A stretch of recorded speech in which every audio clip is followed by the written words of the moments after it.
So the working title is Handle with Care, and it references the text that's on the boxes that these vases came in. And then in addition, I want it to kind of have a double meaning where we think about how we handle each other, fellow human beings, with care as well. So I'm interested in this concept called ornamentalism, which is ornament is flesh for Asian American female personhood. And it was coined by this scholar and cultural theorist, Anne Anling Cheng.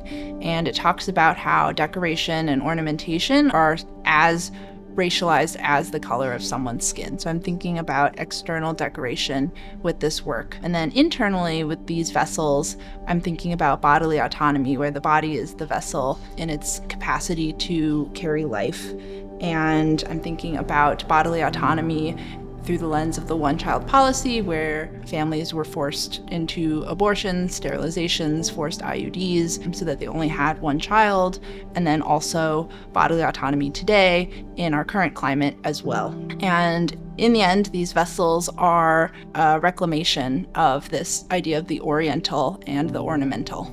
I do want people to consider the dangers of an authoritarian regime on people's families, homes, and bodies. And I think the invasion that happened in the 80s to the 2015 in China serves as a really great example of those dangers and what can happen during those interferences. In addition, foreign adoption peaked in the 90s and early 2000s in China. So, and about 120,000 predominantly girls were adopted into the United States. And so the oldest of that population were in our 20s and 30s, while the majority of them are, perhaps considering birth control. And so with this population that's either thinking about motherhood or opting for birth control, it feels like our lives have been bookended by different regimes that are kind of forcing themselves and their ideas